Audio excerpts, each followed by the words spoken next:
Hey everyone, Good Old here. So this is a quick rundown on my EX9, I would say, even though it's going to be two segments, footage from my EX9 and footage from my EX7 guide for this Conquest, because I ran out of BP and I couldn't refill it. So you'll see what happened. But essentially, the first four bosses are fresh footage where I built my Liberte, and it's going to showcase my new strategy for the first four bosses, and then the last three stages will be using my EX7 footage, but pretty much it's the same. I didn't change anything. It's still very straightforward. So let's take a look at my roster for the first team. So the first team, I used Zam, Mag, Liberte, and Hainu. So one thing about this boss is that he is very strong on land. He gets buffs, but his aim is actually not that high, especially if you drag him in the water. So I'll just speed this up here, and you'll see that essentially I spam a bit of morale boost in the beginning to make sure that I can dodge the little mobs.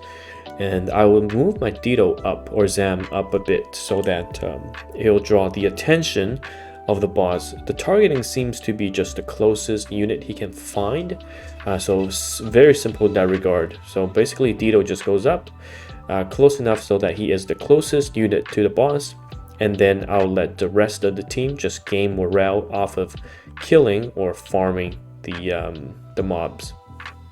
And then I'll slowly move Dido downwards, and to the left there is a spot which I'll show you where it's essentially not quite here yet, but essentially lures the boss into water for both of the two different spaces you'll move into, if that makes sense. So not here quite yet, but I'll slow it down a bit. I think it's the next move, yeah. So again, you can see the boss doesn't have any chance of hitting me, even though right now I'm not at full morale. So here is the boss stats, 22,000, and this is on land, okay, 22,000 aim, which is really not a lot. So I move my Dido down here, so you can see the two spaces to the left and to the down direction, they're both C. So the boss is going to move there, and I move the rest of my supporting cast, and then to make sure that they are they're supporting Dido and then outputting the damage. So he's still in the water. It doesn't really change his stats at the moment because right now he is on focus, but basically once he's in the water, he'll have no shot hitting your other units. Of course, you can outrange him if you want to be safe, if you don't have dodge tanks that have over 3,500. But yeah, fairly straightforward, and you can just chain him and he's not going to do anything.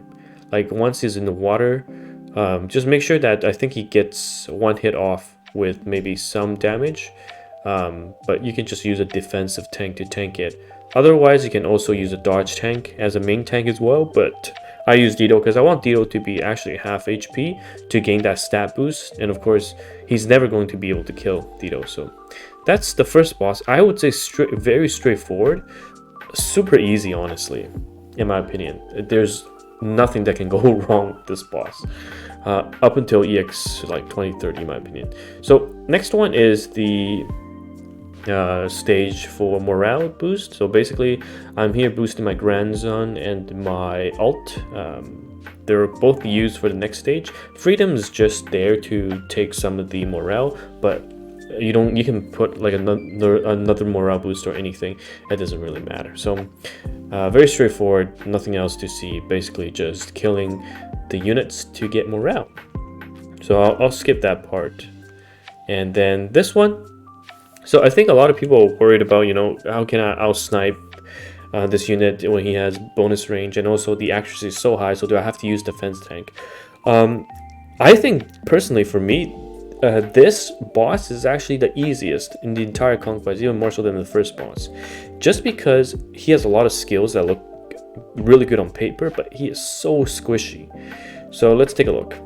So we move forward, and a lot of you might ask, why am I using Hainu here, even though Hainu is going to get hit when the boss is below 45% HP. The reason why I use him is because of Hainu's special break and the range. You'll see that I'm able to break Hainu, use Hainu to break him in essentially one turn, right? Because of the zeal. So let's go fast here. Okay, so here Hainu is... I don't even think I have the dual SSR for extra range, so I'm able to hit at range 5, which is just outside of the range 4 at full HP. So range 5, and I move one space back so that I catch the boss at the outskirt of the map, and the boss breaks. Dido then goes in for the 1-2 punch. And the boss is pretty much dead. And I would say it's just very straightforward. Here, you can use spirits if you want to. I know I have a lot to spare, so I can just spam some spam some spirits. But honestly, it doesn't matter. You don't have to use spirits here. Because for me, I've got Granzon next. Which will... Oh, actually, one thing I wanted to talk about, which is important before I talk about Granzon. So here, I want to put him at a threshold where I trigger his spirits, because he'll get Zeal off of this, as well as Flash and Courage and all that stuff. So that's 4 spirits, and you can see the stats, right? Very tanky, huge aim, 60k.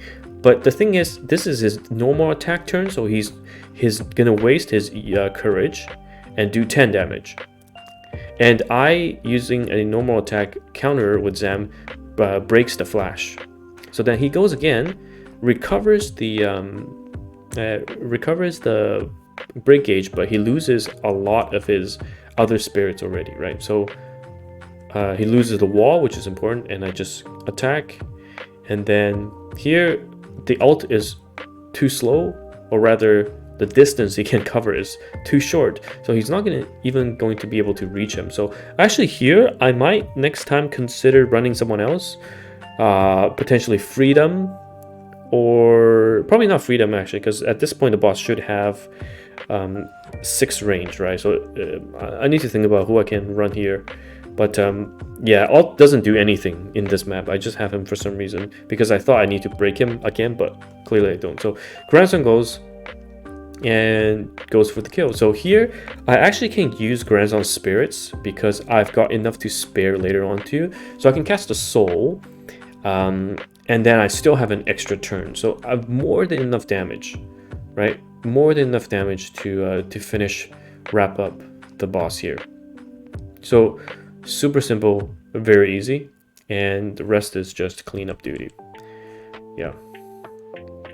So in my opinion, the faster you finish this boss, the easier it gets. He's so weak early on that you want to take advantage of the full burst, in my opinion. But yeah, the next boss, I think I will do a video when I play on my ult account on how I would tackle this boss, but Liberte is essentially built. I just turn on auto, because I don't use Liberte later on. I don't even save his Hisatsu. You can do that if you want to for the mobs, but I just turn on auto and I go away and I come back, and then Liberte just kills. It's very straightforward. I think the issue with this boss is that if you're going to use multiple team members, it's going to be annoying, because he builds up morale super fast. He's very dodgy. His aim is a bit low, but he's quite strong. So I think the best way is Liberte solo. If you have a strong Meg, you can do the same. Essentially, just takes a bit longer, but you can chain your way up and they just kill eventually. So that works as well.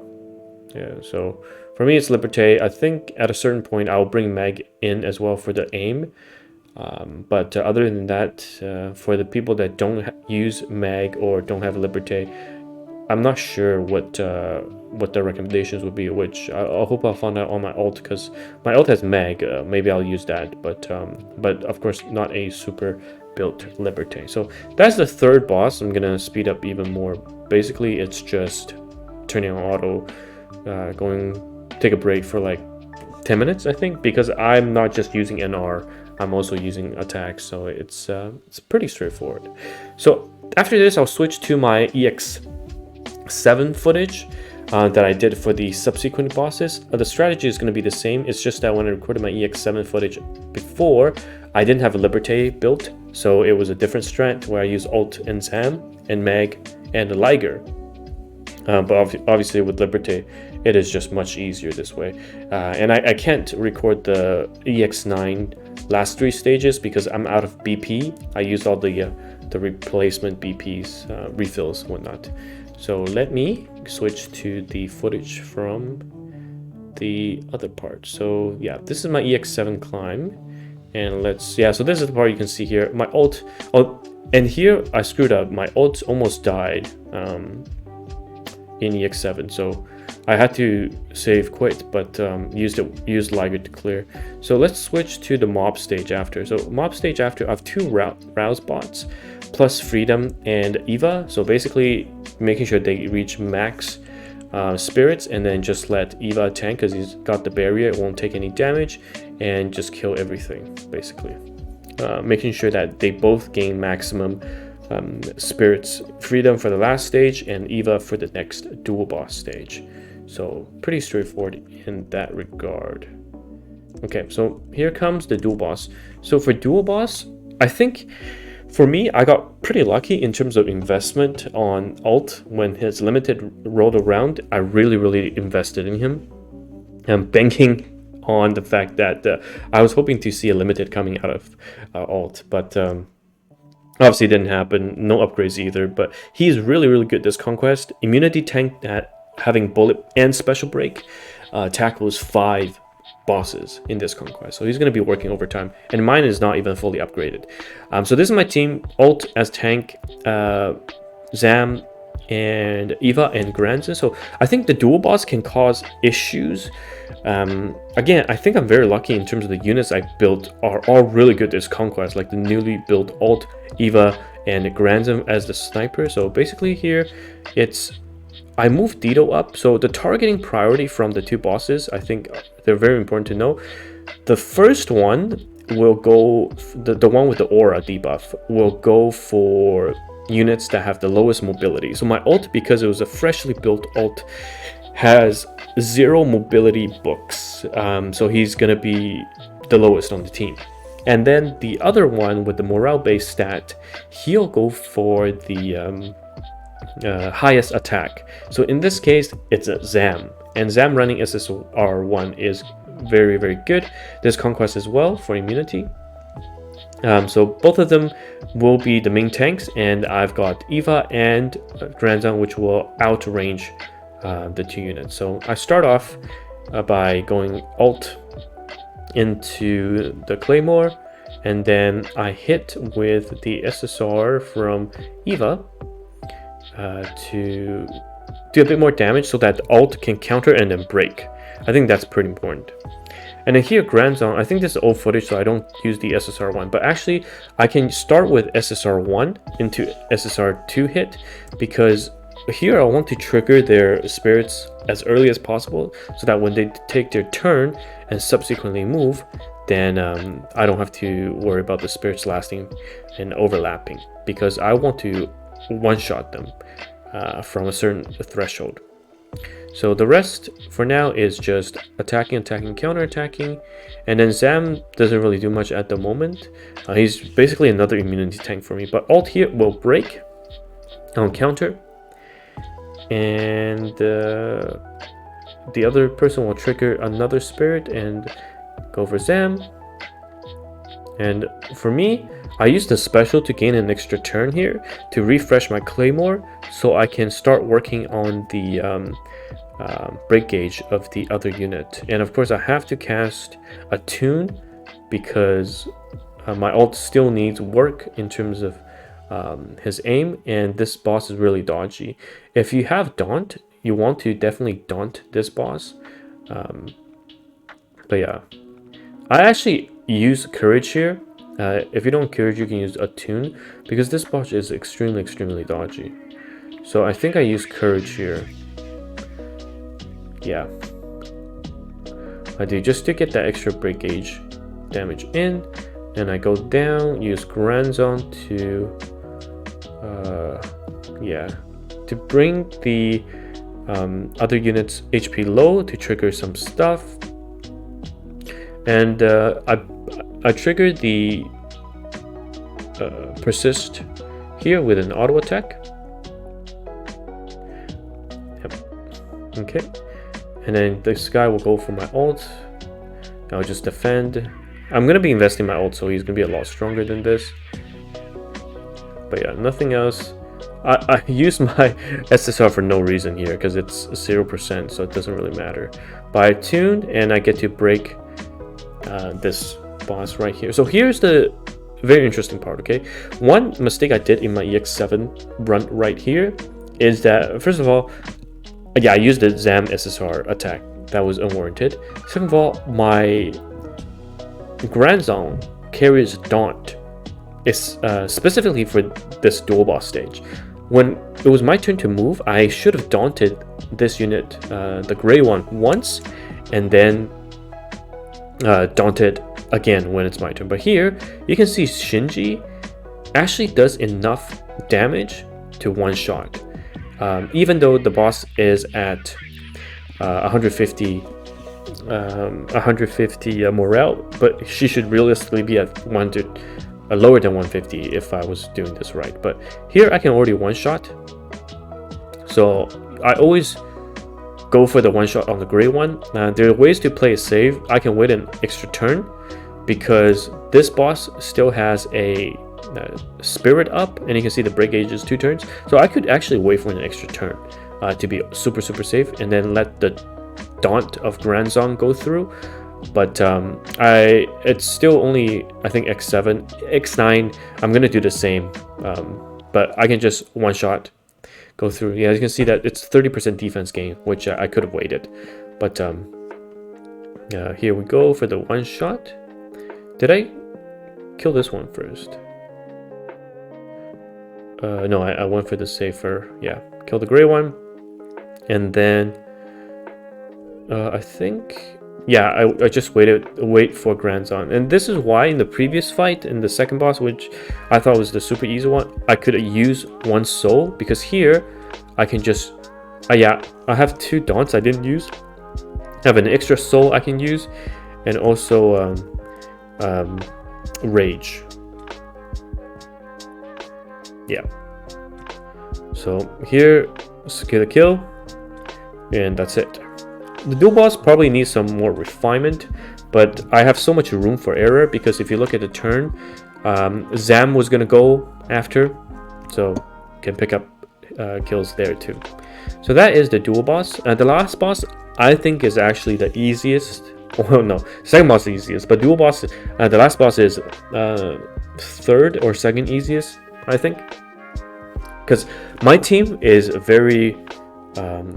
Oh yeah, I did use crystals here, yes, 2 days ago. But my team is specifically built to take full advantage of the boss turn mechanic and orders. So here we go. I basically move my Hainu in, and I go for damage. I clear the mobs, and here I actually use my Freedom's SSR 4, is it 5? I use it because it gives me the hot blood, and by the time I do my combo, he'll have it again, so it doesn't matter. So I'll move Hainu down. You can technically reach reach the boss if you carry range upgrade, but I don't need it, so I'll show you. Basically I kill the boss in 2 turns. So first I open with the beam break,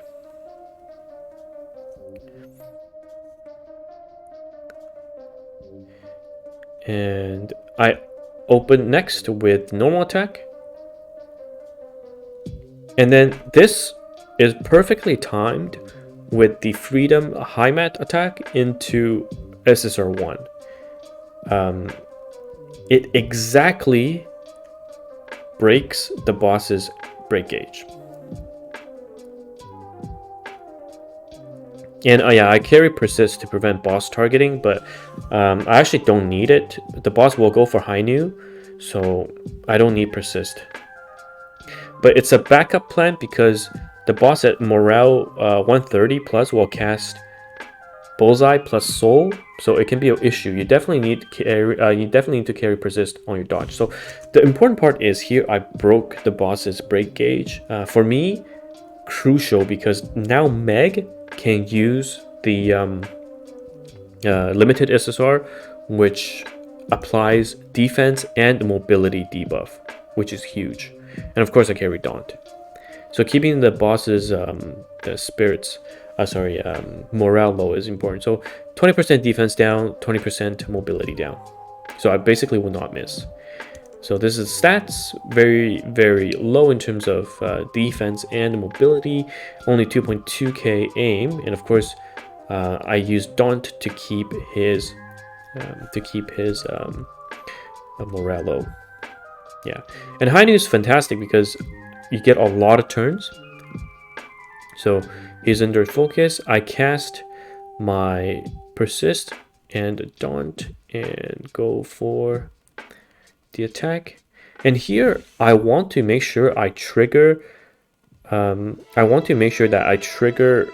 all of his spirits. So the 60% HP threshold as well as the 40% threshold, because the way the boss is able to gain 2 turns, it means that after the boss moves, all of his threshold spirits are gone, the 60% and 40%. So he'll waste that first hit on a Hisetsu, which is useless because your Hainu has Persist. So here, yeah, he uses everything, right? So you can see he's got wall, he's got the 30% attack and 30% defense, he's got focus, he's got Persist. He's also going to get Bullseye and Soul if you don't manage his morale well. But Hainu is going to take 10 damage, and that's it.